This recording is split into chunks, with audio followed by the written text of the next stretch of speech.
जय हिंद बच्चों। तो आपका फिर हमारे channel study lab coaching classes में स्वागत है। और आज हम क्लास 9th हमारे आसपास के पदार्थ के 5 प्रश्न हल करने वाले हैं। और आज से हमारा चैप्टर शुरू हो रहा है, तो नोट्स आप बनाते जाइए डेली के डेली। तो मैं चाहता हूँ कि हम डेली 5 क्वेश्चन समझेंगे अच्छे से और याद करेंगे, ठीक है। ना कि मैं 1 घंटे के आपको पूरे वीडियो में पूरा चैप्टर के नोट से बनवा दूँ और आप बस रट्टे मारते रह जाए। इससे अच्छा आज हम समझना और याद करना, ये दोनों ही है। तो पूरी एनर्जी के साथ हाँ बैठ जाइए बुक पेन लेके। बच्चों, पहला प्रश्न हमारा ये है कि निम्नलिखित में से कौन से पदार्थ है ना।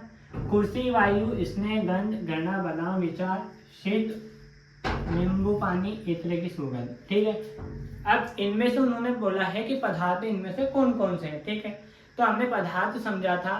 पदार्थ क्या होते हैं? पदार्थ होते हैं जिनका द्रव्यमान होता है। क्या होता है? द्रव्यमान होता है। और क्या होता है? जो स्थान घेरते हैं। क्या होते हैं? स्थान घेरते हैं। ये सब क्या होते हैं? पदार्थ होते हैं। तो अभी हमें इसी में समझना है कि कौन कौन से पदार्थ है और कौन से नहीं है, ठीक है। तो यहाँ पर दिया है फर्स्ट में कुर्सी। कुर्सी क्या है? पदार्थ है, ठीक है। उसके बाद क्या है? वायु। वायु भी क्या है? पदार्थ भी, ठीक है। अब इसमें क्या है? तीसरा स्नेह। स्नेह क्या है? पदार्थ है। गंध भी क्या है? गंध क्या है? पदार्थ है। घृणा भी क्या है? पदार्थ है। बादाम क्या है? पदार्थ है ना। नींबू पानी क्या है? पदार्थ है। इत्र की गंध क्या है? इत्र की सुगंध है ना। इत्र की सुगंध क्या है? पदार्थ है। लेकिन आपको जो दो दिख रहे विचार और शील, ये पदार्थ क्यों नहीं है? और विचार यानी कि क्या हो गई? कोई भावना या गुण हो गया, है ना। जो विचार और शील है ना, ये क्या है? भावनाएं है। क्या है? भावनाएं या गुण है। कौन से? विचार और शील। इसलिए क्या है? ये पदार्थ नहीं है। तो पहला क्वेश्चन ये था कि हमें पदार्थ बताना था कि इनमें से कौन कौन से पदार्थ है, ठीक है। तो कुर्सी है, वायु है, स्नेह है, गंध है, घृणा है, बादाम है, नींबू पानी, इत्र की सुगंध है। ये सब क्या है? ये पदार्थ है, क्योंकि इनमें का क्या है? द्रव्यमान है। और ये क्या है? स्थान घेरते हैं, जिसको आप अपनी आंखों से भी देख सकते हैं। तो वे वस्तुएं जिनका स्थान होता है, जिनमें द्रव्यमान होता है, जिन्हें आप अपनी आंखों से देख सकते हैं, वे सब क्या कहलाते हैं? पदार्थ कहलाते हैं, ठीक है। अब जो विचार और सिद्ध है, ये क्या है? पदार्थ नहीं है, क्योंकि ये क्या है? भावनाएं और गुण है, ठीक है। तो पहला क्वेश्चन आपको समझ में आ गया होगा। तो पहला क्वेश्चन का उत्तर ये था, तो नोट कर ले आप, ठीक है। तो बच्चे दूसरा प्रश्न है जो है निम्नलिखित प्रेक्षण के कारण बताइए, है ना। तो गर्मा गर्म खाने की गंध कई मीटर दूर से ही आपके पास पहुंच जाती है, लेकिन ठंडे खाने की महक लेने के लिए आपको उसके पास जाना पड़ता है। तो हमें इसका क्या बताना है? कारण बताना है, ठीक है। तो अब हम इसको पहले समझते हैं, फिर हम इसका आंसर लिखेंगे, ठीक है। तो ये क्या है? गर्म खाना है, ठीक है। और ये क्या है? ठंडा खाना है। समझ में आया? इधर क्या है? गर्म खाना है और इधर ठंडा खाना है। क्योंकि गर्म खाना है ना, तो गर्म खाने में क्या जो होते हैं? कण। गर्म खाने के जो कण होते हैं, उनकी ऊर्जा क्या होती है? अधिक होती है। अब ऊर्जा अधिक होगी तो कणों की गति भी क्या होगी? अधिक ही होगी, है ना। ऊर्जा अधिक होने के कारण उनकी जो गति है, ये क्या है? गति है, वो क्या होती है? अधिक होती है। इसी कारण ये क्या है? वायुमंडल में दूर दूर तक फैल जाते हैं। क्या? दूर दूर तक इसके कण फैल जाते हैं। गर्म गर्म खाने की गंध कई मीटर दूर से ही आपके पास पहुंच जाती है। क्यों पहुंच जाती है? क्योंकि गर्म खाने के कण की में जो ऊर्जा होती है वो अधिक होती है। तो अधिक ऊर्जा होने के कारण उनकी जो कण की गति है वो भी क्या होगी? अधिक होगी। तो अधिक गति होने के कारण ये वायुमंडल में दूर दूर तक फैल जाते हैं, है ना। और ठंडा खाना है, ये क्या है, ठंडे खाना है। अब ये ठंडे खाने के क्या है, कण है, ठंडा खाना है, कण है, तो इनका जो गति होगी वो ऊर्जा होगी, वो क्या होगी, कम ऊर्जा होगी। गर्म खाने में क्या होती है, कम ऊर्जा होती है ना। जब कम ऊर्जा होगी तो इनकी गति भी कैसी होगी, धीमी होगी। ठीक है, इसी कारण ठंडे खाने की महक लेने के लिए हमें उसके पास जाना पड़ता है। जो गर्म खाना है, गर्म खाने के जो कण हैं उनकी ऊर्जा क्या है, अधिक होने के कारण उनकी गति भी क्या होती है, अधिक होती है। इसी कारण ये वायुमंडल में दूर दूर तक फैल जाते हैं। जबकि ठंडे खाने के कण की ऊर्जा होती है, क्या होती है, कम होती है, इसलिए इनकी गति भी क्या हो जाती है, धीमी हो जाती है। इसी के कारण महक, उनकी महक लेने के लिए हमें उसके पास जाना पड़ता है। हमें ठंडे खाने की महक लेने के लिए उसके पास जाना पड़ता है। तो आपके जो स्क्रीन पे ये उत्तर दे दिया हमने, और आप लिख लो या स्क्रीनशॉट भी ले सकते हैं। ठीक है, बाकी आपको समझ में तो आ ही गया होगा। वापिस से मैं एक बार और रिवाइज करवा देता हूँ अगर समझ में नहीं आया हो तो। जो गर्म खाना है, गर्म खाने के कणों की ऊर्जा क्या होती है, अधिक होती है।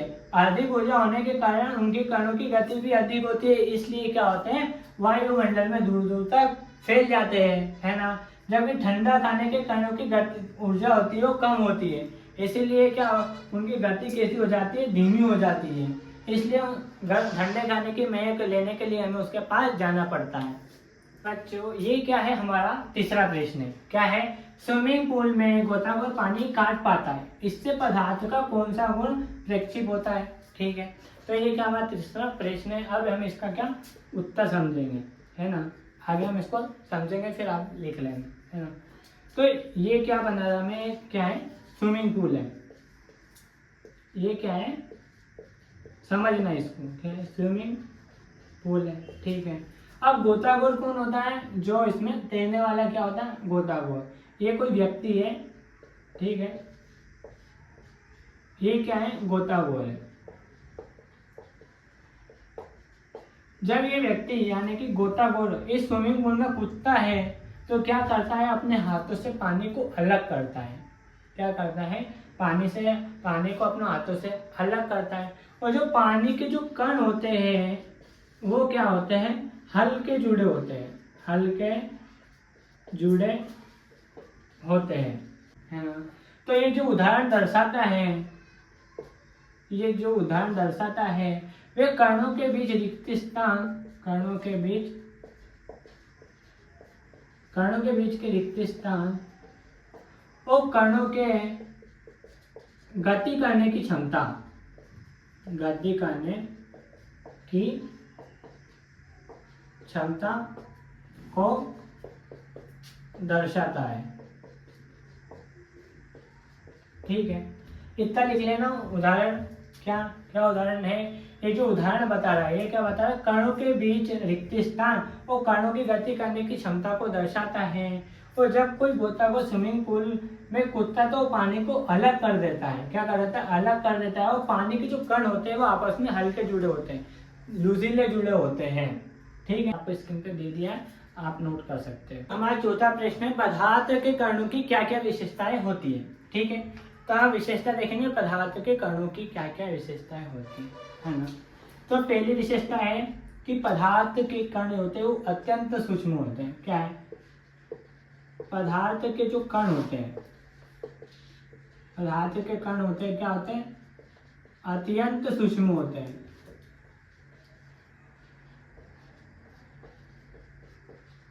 ठीक है, पहली।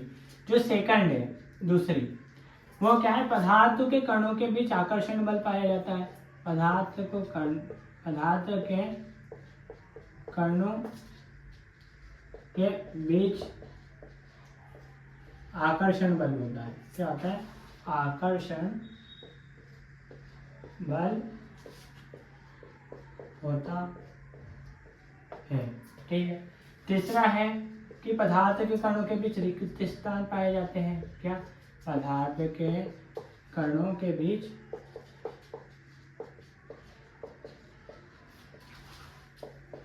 रिक्त स्थान होता है। क्या होता है, रिक्त स्थान होता है ना। अब चौथा, ये विभिन्न अवस्था में पाए जाते हैं। ये विभिन्न अवस्थाएं। अब अवस्थाएं हमने समझी थी क्या कौन कौन सी होती है, ठोस, द्रव, गैस में पाए जाते हैं।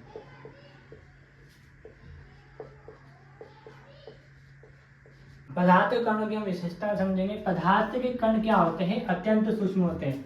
ये क्या होते हैं, जो पदार्थ है इसके कण क्या होते हैं, अत्यंत सूक्ष्म होते हैं। ठीक है, मेरे साथ बोलना है ना। पदार्थ के जो कण होते हैं ये क्या है, कण, ये क्या होते हैं, अत्यंत सूक्ष्म होते हैं। ठीक है, दूसरी विशेषता है पदार्थ के कणों के बीच आकर्षण बल होता है। क्या होता है, आकर्षण बल होता है। ये क्या है, ये पदार्थ है ना। ये क्या है, मार्कर एक पदार्थ है जो क्या है, ठोस है। अब इसमें जो कण है उनके कणों के बीच क्या आकर्षण बल है, इसलिए पास पास जुड़े हैं, है ना। तो पदार्थ के कणों के बीच क्या होता है, आकर्षण बल होता है ना। समझ में आया। तीसरा है पदार्थ के कणों के बीच रिक्त स्थान होते हैं। क्या होते हैं, रिक्त स्थान होते हैं। पदार्थ के कणों के बीच क्या होता है, रिक्त स्थान भी होते हैं। ये विभिन्न अवस्था में पाए जाते हैं। पदार्थ के कण, ठोस, द्रव, गैस, है ना, ये जो तीनों अवस्थाएं इनमें पाए जाते हैं। तो हमारा छोटा जो क्वेश्चन है इसका आंसर भी हो गया कंप्लीट, है ना। ये क्या था, उत्तर था। जो आप नोट कर लो या फिर स्क्रीनशॉट ले लो। ये पांचवा और ये लास्ट क्वेश्चन है हमारा, क्या है, किसी तत्व के द्रव्यमान प्रति इकाई आयतन को क्या कहते हैं, उसका घनत्व कहते हैं, है ना। घनत्व बराबर द्रव्यमान बटे आयतन। तो क्या हमें क्या करना है, बढ़ते हुए क्रम में व्यवस्थित करना है। तो सर्वप्रथम क्या आएगा, वायु, फिर क्या आएगा, चिमनी का धुआं,